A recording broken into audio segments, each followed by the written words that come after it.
भगवते वासुदेवाय कृष्णाय वासुदेवाय हरये परमात्मने प्रणतक्लेशनाशाय गोविन्दाय नमो नमः। कृष्णं नारायणं वन्दे कृष्णं वन्दे व्रजप्रियं कृष्णं द्वैपायनं वन्दे कृष्णं वन्दे पितासुतम्। अथ सुदेवपुत्रजीवनाख्यो अष्टादशोऽध्यायः। भक्त सज्जन, हिजोसम्म हामीले 17औं अध्यायको कथालाई श्रवण गरिसकेका छौँ। हामी आज 18औं अध्यायको कथालाई श्रवण गर्नेछौँ। सुदेव पुत्र जीवनाख्यो अष्टादशोऽध्यायः। सुदेवका पुत्र जीवनको कुरा गर्नेछन्। नारद उवाच दृढो महीपं तं किमुवाच ततः परं वाल्मीकिर्भगवान् साक्षात् तद्वदस्वतपोनिधे। नारदजीले भन्नुभयो, नारदजीले सोध्नुभयो, हे तपोनिधि तपस्याका खानी नारायण। त्यसपछि साक्षात् भगवान् वाल्मीकि ऋषिले दृढधनुवा राजालाई के भन्नुभयो, अब त्यो मेरो कुरो बचाउनु। श्री नारायण उवाच। तब नारायणजीले भन्नुभयो, ती राजर्षि दृढधनुवाले आफ्नो पूर्वजन्मको वृत्तान्त सुनेर आश्चर्यचकित हुँदै फेरि ती मुनिश्रेष्ठ वाल्मीकि मुनिलाई नम्रतापूर्वक सोधे। दृढधनुवाले भने, हे ब्रह्मन, हे ब्राह्मण देवता, तपाईका नयाँ नयाँ अति राम्रा अमृत जस्ता वचन बारम्बार पिएर पनि म तृप्त टन्न भएको छैन, अर्थात् अगाएको छैन। तसर्थ फेरि पनि त्यसपछिको वृत्तान्त बताउनुहोस्। तब वाल्मीकिले भन्नुभयो, हे जगतीपते, हे राजन, यस्ता प्रकारले ती ब्राह्मणले अलाप विलाप गरिरहेकै समयमा गड्याङ गुडुङले दसैँ दिशा गर्जाउँदै बेबखतको मेघ आयो, अर्थात् त्यहाँ चारैतिर कालो निलो मेघले ढाक्यो। मानव पर्वतहरूलाई हल्लाउँछ कि जस्तो गरेर बेगिलो वायु बह्यो, अर्थात् भयङ्कर आँधी आयो। मिलिक मिलिक चम्किने ठुला ठुला बिजुलीका आवाजले देश दिशाहरूलाई ढाक्दै एक महिनाभरि नै पानी बर्खै गर्यो भयो, यानी लगातार परिरह्यो। पृथ्वी जलामय भयो, किन्तु पुत्रको सुखरूपी आगाका तापले सन्तापिएको उसले त्यत्रो बादलको ढकाई, मेघको गर्जाई, बिजुलीको चम्काई, चट्याङको चटकाई, पानीको दर्काई, झरीको रुजाई, बतासको बहाई, आँधीको झोका, जाडोको कम्पाई, भोकको प्यासको सताई, निद्राको लगवाई, दिनरातको बिताई, केही पनि थाहा पाएनन्। केवल पुत्र पुत्र भन्दै नखाए नपिए नै यस प्रकारले विलाप गर्दा गर्दै ती सुदेवको त्यतिखेर जो महिना बित्यो, त्यो महिना संयोगले श्रीकृष्ण प्रभुको प्यारो पुरुषोत्तम महिना पर्दो भयो। यस्ता प्रकारले पत्तै नपाइकन नै ती सुदेवको त्यो पुरुषोत्तम महिनाको सेवा व्रतादि भएको थियो। त्यस्ता प्रकारले अनजानमै भएको पनि त्यस पुरुषोत्तम महिनाको सेवाले अत्यन्त प्रसन्न हुँदै नयाँ मेघको सामना समान श्याम वर्ण भएका ती वनमाला फुलको माला पहिरिएका हरि भगवान त्यहाँ स्वयं आफै एकाएक प्रकट हुनुभयो। त्यसरी जगतका नाथ हरि भगवान प्रकट भएपछि घनघट्टा बाक्लो बादल बिलाए। त्यसपछि ती ब्राह्मणले पुरुषोत्तम श्रीकृष्णलाई अगाडि नै उभिएको देखे। तब काखमा लिएको छोराको मृत शरीरलाई हत्तपत्त भुइँमा राखेर पत्नीका साथै ती ब्राह्मणले बडो हर्षपूर्वक हरि भगवानलाई दण्डवत नमस्कार प्रणाम ढोग गर्दा भए।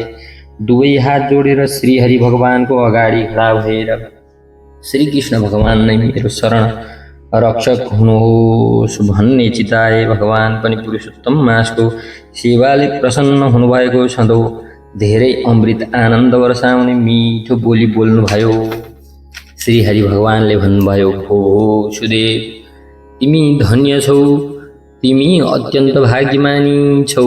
तिम्रो भाग्यको वर्णन गर्न यतिखेर तिनै भुवनमा को सामर्थ्य होला, अर्थात् कोही छैन। हे बाबु, हे तपोधन तपस्याका धनी सुदेव, जो तिम्रो पछि हुनेवाला छ त्यो म भन्दछु, लौ सुन। हे ब्राह्मण, तिम्रो यो छोरो 12,000 वर्ष आयु भएको हुनेछ। अब उपरान्त तिमीलाई पुत्रबाट पाइने सुख मिल्नेछ, यसमा कुनै सन्देह छैन। हे द्विजोत्तम, हे ब्राह्मण श्रेष्ठ, प्रसन्न भएको मैले तिमीलाई यो छोरो दिएको छु हे द्विजोत्तम, हे मेरो प्रसाद कृपाले प्राप्त भएको तिम्रो पुत्र सुख देखेर देवता गन्धर्व मनुष्यहरू ती सारा पनि लालायित हुनेछन्।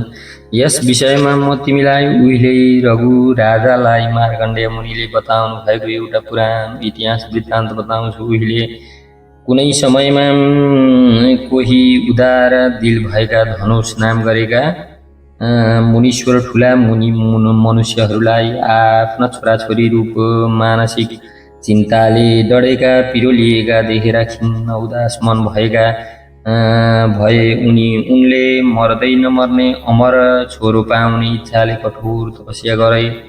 त्यस्ता प्रकारले 1000 वर्ष बितेपछि देवताहरूले ती धनुष मुनिलाई भने, हे धनुष, तिम्रा कठोर तपस्याले हामी सबै प्रसन्न छौँ। यसकारण तिम्रो मनमा जो इच्छा छ अर्थात् तिम्रो मनले चाहेको कल्याणकारी वर तिमी माग। नारायणले भन्नुभयो, अमृत समान यस्तो देवताहरूको वचन सुनेर सन्तुष्ट भएका ती तपस्वी धनुषले अत्यन्त बुद्धिमान कहिल्यै नमर्ने अमर छोरो पाऊँ भने तब सबै देवताहरूले पृथ्वी तलमा यस्तो हुँदै भएको छैन भने ती धनुष मुनिलाई भन्दा भए फेरि धनुष मुनिले देवताहरूलाई त्यसो भए आयुको मर्यादा अवधि बाँधिएको छोरो होस् यस्तो भने।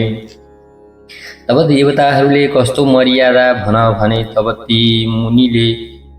ती मुनिले यो ठुलो पहाड जबसम्म रहन्छ तबसम्म त्यसको आयु गरिदिनुहोस् यस्तो भने। लौ यस्तै नै होस् भनेर ती इन्द्र सहितका देवताहरू स्वर्ग गए। धनुष शर्माले थोरै समयमा नै अर्थात् केही दिनपछि नै त्यस्तो छोरो प्राप्त गरे। तब ती मुनिको त्यो छोरो आकाशमा चन्द्रमा चाहिँ दिनदिनै बढ्दो भयो। 16औं वर्षमा पुगेपछि ती मुनीश्वर धनुषले छोरालाई भने, हे बाबु, सबै मुनिहरूलाई कहिल्यै पनि अपमान गर्नु हुँदैन। त्यस्तो प्रकारले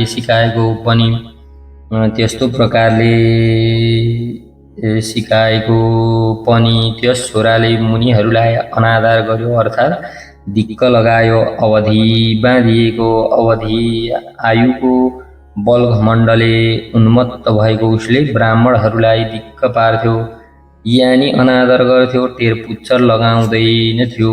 यस्तैमा कुनै दिन अत्यन्त रिसाहा महिष नाम भएका मुनिले शुभ कल्याणकारी फल वस्तु दिने शालिग्राम शिलाको विधिपूर्वक पूजा गर्दा भए। त्यसै बेला पूजा गरिरहेकै बेलामा त्यो केटो त्यहाँ आएर त्यो शालिग्राम शिलालाई झटपट हतरपत लिएर यानि उठाएर आफ्नो चञ्चलताले अर्थात् चकचके बानीले गर्दा हाँस्दै प्रशस्त धेरै पानी भएको इनारमा फालिदियो अर्थात् हालिदियो। तब क्रोधले चुर भएका मानव अर्को कालरुद्र जस्ता महिष मुनिले त्यो धनुष मुनिको छोरोलाई यो आजै अहिले नै मरिजाओस् भनेर श्रापे। परन्तु त्यस पुत्रलाई नमरेको देखेर नमरनाको कारण के हो भनी मनमा ध्यान विचार गरे। धनुषको यो छोरोलाई देवताहरूले निमित्तायु अर्थात् आवधिक आयुवाला गराएको रहेछ।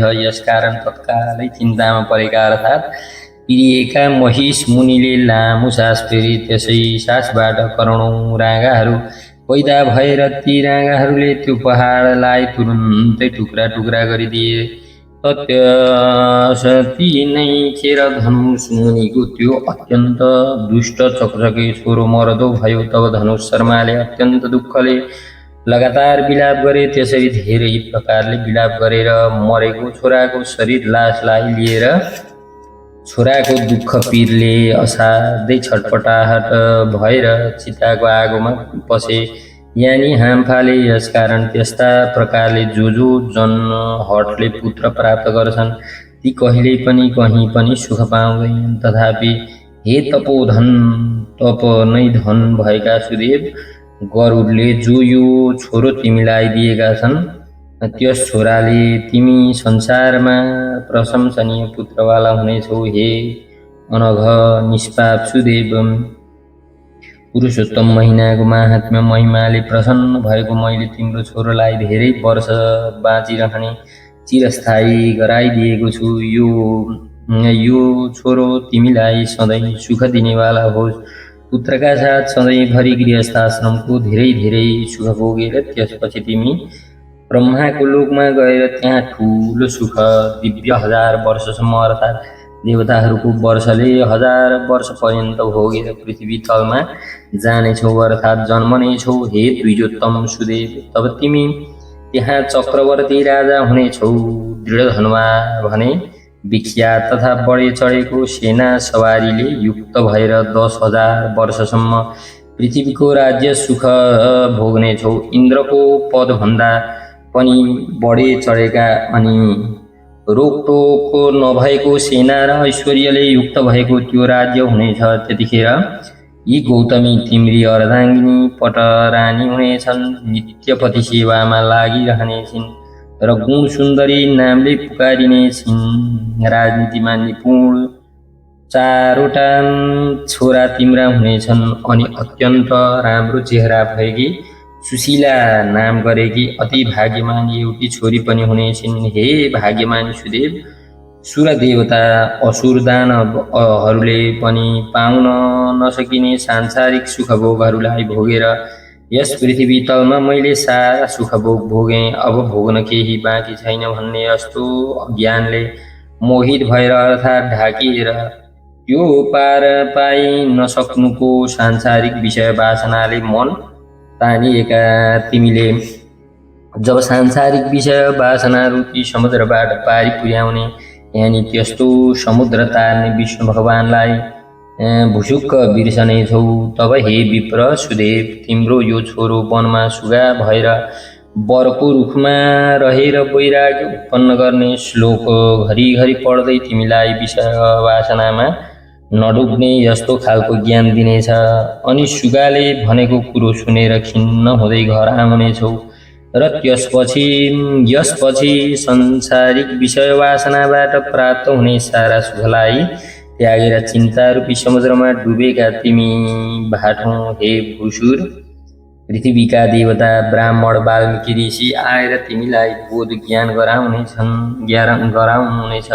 ती वाल्मीकिका कुरा वृत्तान्तहरूले सन्देह रही ढुक्क भएका तिमी आफ्नो शरीर त्यागेर हरि भगवानको चरणारविन्दमा अर्थात् ठाउँमा पत्नीसहित जानेछौ। जुन ठाउँमा पुगेपछि फेरि फर्कनु पर्दैन भनिएको छ। यस्ता प्रकारले विष्णु भगवानले भन्दै त्यो ब्राह्मण पुत्र एकाएक जुरुक्क उठ्दो भयो। तब ती दुवै दम्पति पति पत्नी छोरोलाई उठेको देखेर असाध्यै आनन्दित अर्थात् प्रसन्न हुँदा भए। सारा देवताहरू पनि सन्तुष्ट भएर रस